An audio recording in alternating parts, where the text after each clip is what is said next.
Even one down the sideline, and he's got Cass over the top. Big side, down the sideline.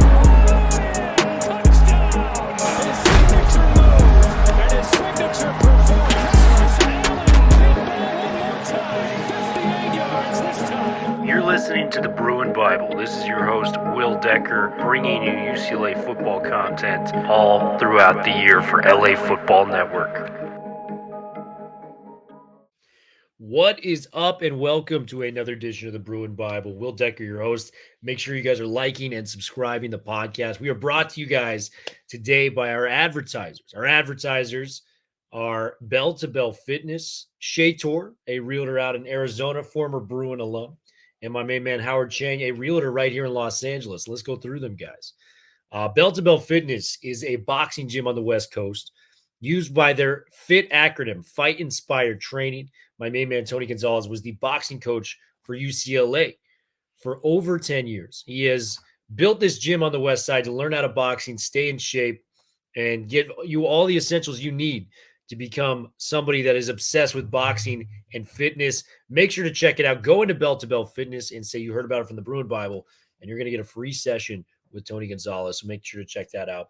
Shea Tor, my main man. Shea Tor is a licensed real estate agent in Arizona and a lifelong Bruin. He's a current Wooden Athletic Fund donor and football season ticket holder. When not selling houses or going to UCLA games, he loves to travel the country, checking out different arenas, ballparks, and stadiums. If you're looking to make the move to Arizona or know someone who is, please reach out to our loyal friend, Mr. Shea Tor. His phone number is 602-487-3975. Once again, his number is 602-487-3975. Make sure to check that out. And then the local realtor we got out here, Howard Chang. Howard Chang is a local realtor with the Serene team at eXp Realty. Their team has an office right here in Culver City, though they help clients buy and sell homes all over the LA County and the surrounding areas. Howard and his team do a ton of business and are super in tune with the market, knowing winning strategies to give their clients a competitive advantage, have amazing vendor referrals, are a one-stop shop for anything real estate, and just provide a ton of value for their clients. Howard and his partner, Kyle Draper, are UCLA alums and a huge fans of the UCLA football and basketball programs. You will often see them at games, tailgating and networking, and staying involved with the UCLA alumni community. They would love to help any fellow alumni with accomplishing their real estate goals. So if you guys have any real estate needs in the LA area, look no further. Howard is your guy. All right. What is up, Southern California? 1090 ESPN, the Mightier. Here with the Cook crossover. We got Jamal Madden to my right. The main man, Wayne Cook, in the house. Guys, it is about to be the weekend. There's a lot of fun stuff going on. And UCLA got some great news this week, both on the football field and the basketball court. We're going to talk to Wayne about his opinions on what he saw throughout spring, what stood out, what was the most important things, from spring practice that the fans can take away as we head to do our first season in the Big Ten. But I'm going to pass the rock here to my main man, Madman, to kind of lead us off here when it comes to the basketball commit we just got. McDonald's All-American Trent Perry, local kid out of Harvard Westlake, was the LA Times Player of the Year within Los Angeles, committing to UCLA after briefly being committed to USC. This is huge, and it's capped a monumental offseason for Mick Cronin. What does this mean for UCLA basketball moving forward, Madman? Yeah, huge day, Will, and just a culmination of an incredible offseason of momentum for Mick Cronin. This is now 2 direct out of high school recruits, both upper echelon, top end, and now the 6 transfer portal guys, to couple that with returning starters like Mac, Stefanovic, Ademara, and you're talking about a team now that is absolutely loaded going into next season. Will, this is sort of a reinforcement of the fact that UCLA's NIL in basketball is top 3. You're talking Duke, Kentucky, UCLA in terms of the number of prestigious NBA alumni from these various 3 schools now pooling in to really sort of spearhead the NIL, and it absolutely shows. In terms of Trent Perry, you mentioned it, 4-star recruit, 2-time state champion with Harvard Westlake, LA Times Player of the Year, Gatorade California Player of the Year, basically has won every accolade in the state of California when it comes to basketball, really the prize recruit this year. And now he not only do you take him from USC? Not only do you flip him with the likes of a Kobe Johnson, but now you're starting to build that pipeline, Will, into Harvard Westlake. Let's remember Johnny Juzang was a Harvard Westlake player, went to Kentucky, now back to UCLA. This now can become a really significant pipeline for UCLA basketball, much in the way St. John's Bosco is for UCLA football, modern day has been for USC football historically, because when you talk about probably the preeminent academic high school in Los Angeles, it is Harvard Westlake. And so to pair it with the preeminent academic college in Los Angeles, it's a match made in heaven, both athletically and academically. UCLA now pole vaults here, Will, in terms of Final Four aspirations next season, and now becomes this perennial dominant team in basketball year over year, where the expectations are national championships. So Trent Perry coming over, huge for this particular class, but also signifies so much more beyond. He seems absolutely thrilled. And anytime you can pluck a player from across town, that's now 2 for 2 for the Bruins. Mick Cronin is on fire this offseason.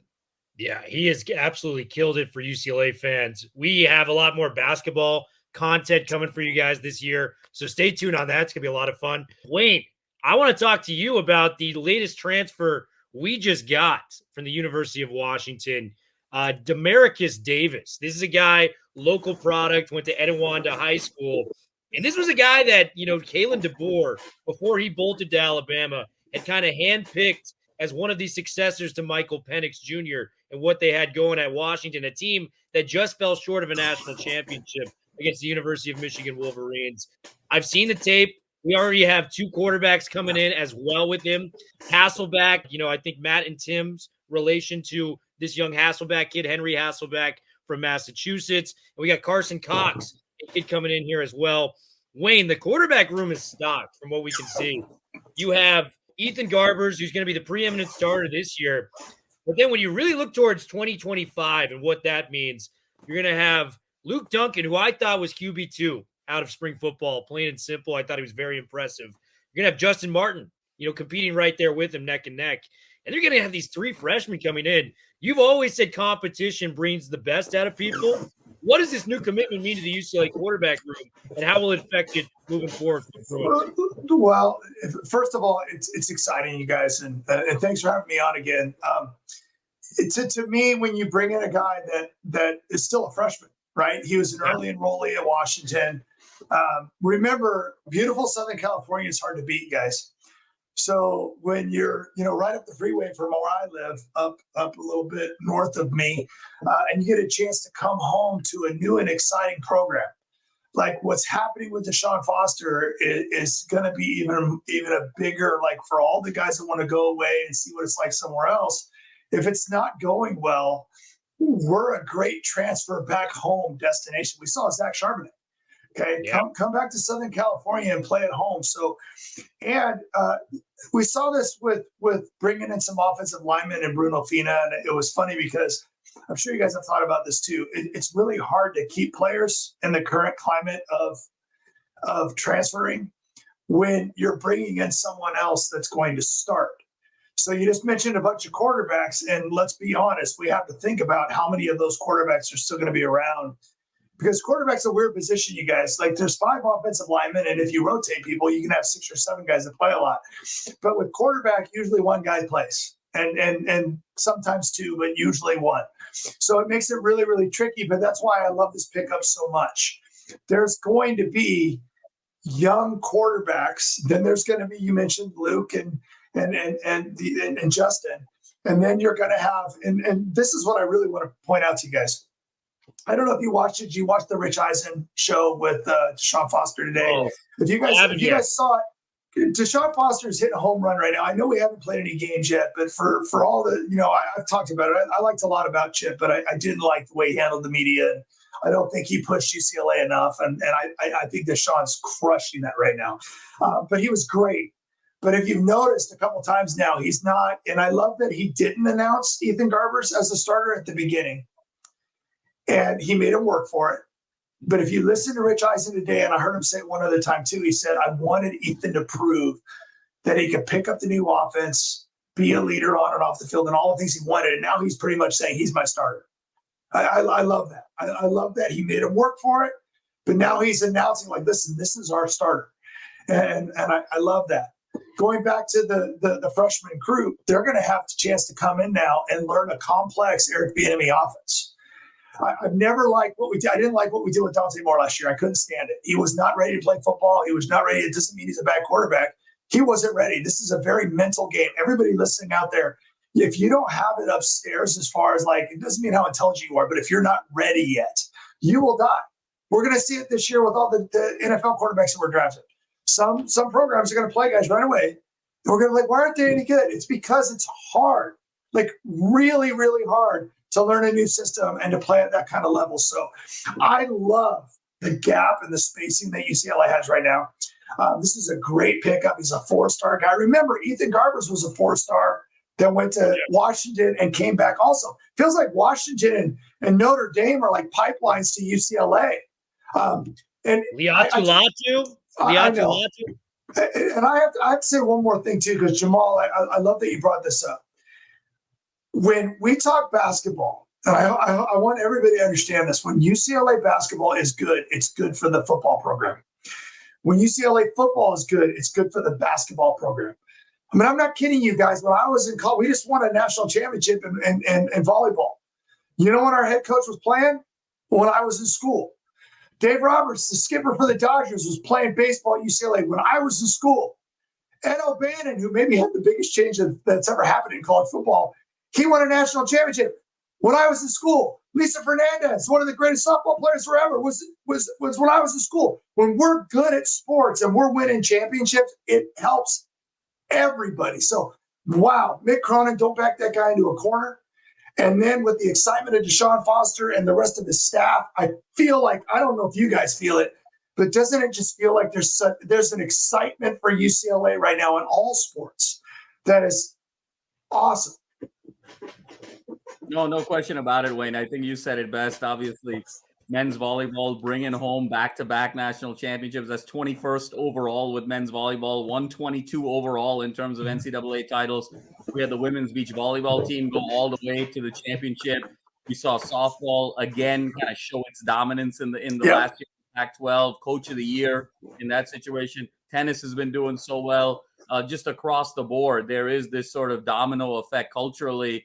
And Wayne, you were in many ways in the golden era, the last golden era. Obviously, you were the leader of that 94 Rose Bowl team. 95, we win the national title in basketball. And then 97, 98 was sort of Cade's time. I mean, think about that 5-year period and just the domino effect. And when you talk about the university, the brand, the Jordan brand, the values, the campus, the location, the congeniality, what's not to love? And all you need is someone to sort of puff out their chest a little bit and say, we are UCLA.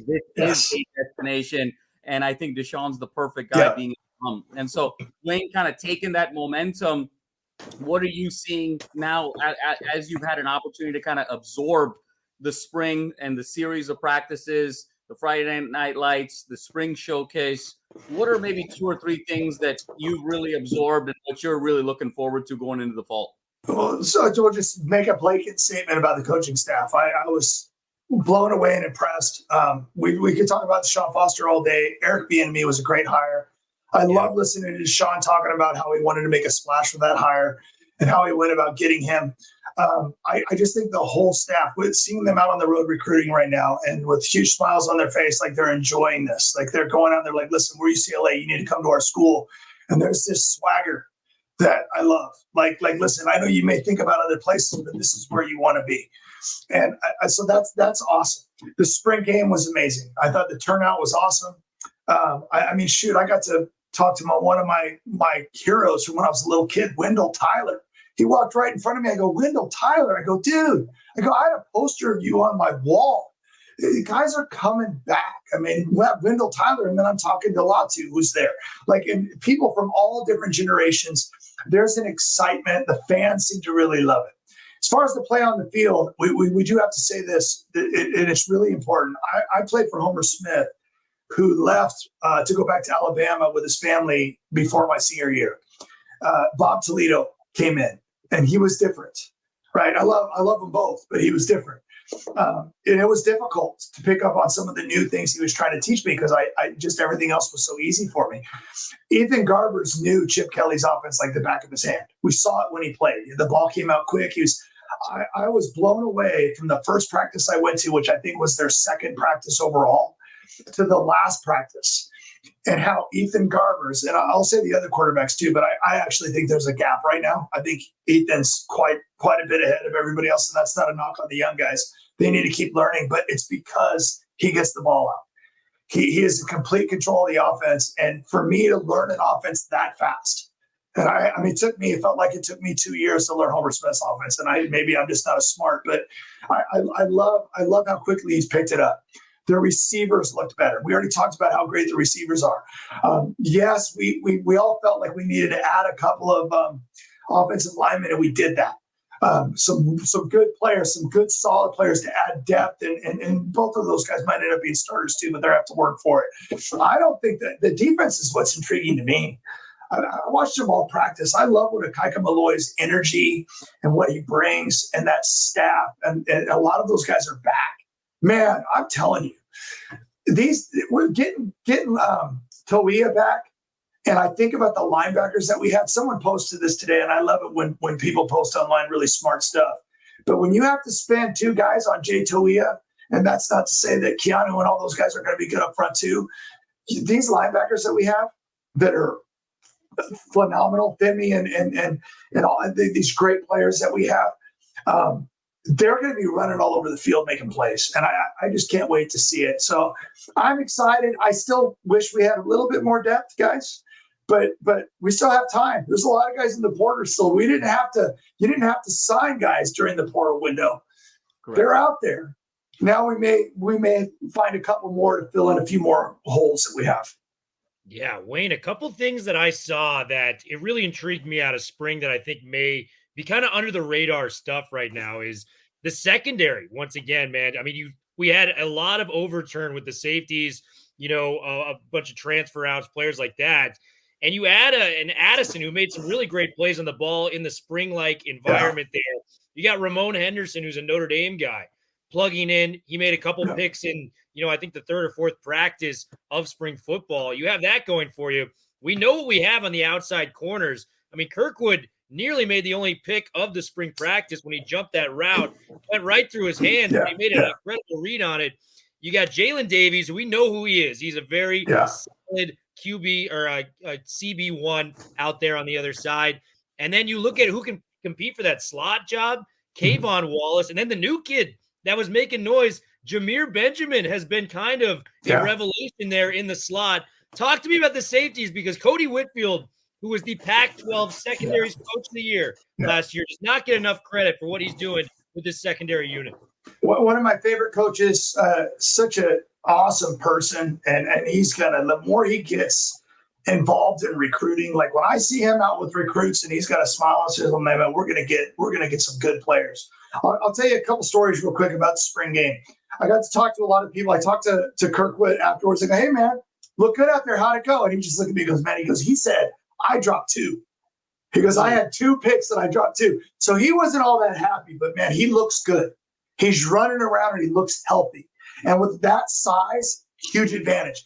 You guys, Addison is huge. Yep. Like, he's so tall. Like no. I'm almost 6'4". I'm looking up at him going, this dude's 6'5". Like, he's tall.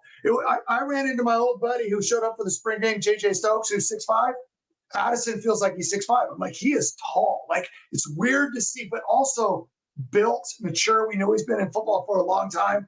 So I'm very anxious to watch him play. I know that Kay Madrano listens to our show because he came up to me and goes, man, he goes, what are you doing calling me skinny? I said, Kane, you look like a receiver. I just want you to put on a couple pounds. But you know what, Kane? Who cares? You run like a gazelle. You're a receiver playing linebacker, and you're built, and you're an athlete, and you're a playmaker. I hate the measurables. You've got all the measurables you need to have an All-American season this year. So I just think top to bottom, the staff has done a great job. I think Keegan-Malloy is the right man for the job. We've got great assistants. You said it, Will. I mean, all those players you mentioned, they can all play. And I feel like in the secondary, you're right. I don't know who's the starting nickel. Might we have competition? I mean, there's still some transfers out there that could come in, like some that are like we're at our school recently. Maybe a guy from LSU. I don't know if he signed yet. Maybe like we don't know who we're gonna get. So like there's still tons of competition out there, and I absolutely love it. And isn't that encouraging, man? You have like pretty much you said we could even get better at that. And I thought KJ Wallace was pretty dang good when it comes to spring. Wayne, I know you've looked at some of the transfers as well. We obviously talked about Demaricus Davis. Which one is the most intriguing to you on the surface before we get out of here on a Friday afternoon? Well, you guys had both these guys on your show.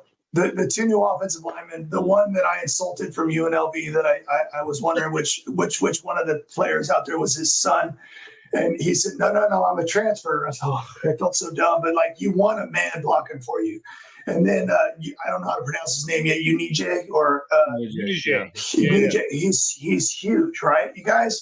And he's played a lot of football. I just think that if you've paid attention to when we've been good, even under the Chip Kelly area, and I know that just mentioning him makes people angry. They saw him out recruiting in Southern California. People are losing their mind, which I actually chuckled a little bit. I don't have a lot of hate in my heart, but I think it's funny sometimes. But to go out and add depth at a position that matters more than just about any in college football, the offensive line additions, I think, are, in my opinion, they may not be we have some receivers and we have some, but I'm going to go with the heavies. I think they're the most important, and I think they'll matter the most in the Big Ten next year. Yeah, no, Wayne, I think you said it best. And Wayne, it's so ironic, right? Football is the only sport, the only activity in life where you can get skinny shamed, So we got our man Kane. We got to make him feel good there. No, but Wayne, I think you said it best in terms of O-line fortification there. And I think as long as Ethan's got time, he's going to pepper it to his receivers. We already see the chemistry with Loya. I think the chemistry with Rico Flores was pretty evident in that showcase. Sturdivant is going to be there with the separation if he's got time.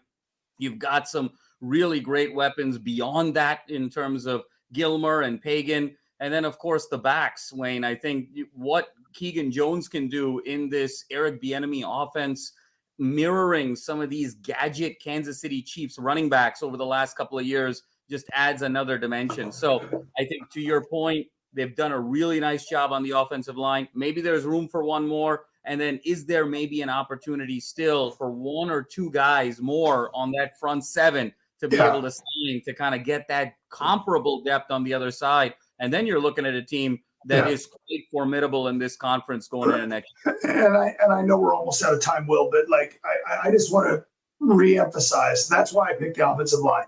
We've all talked about this before. The skill is there. TMA, Titus Mokiao-Atimalala coming back.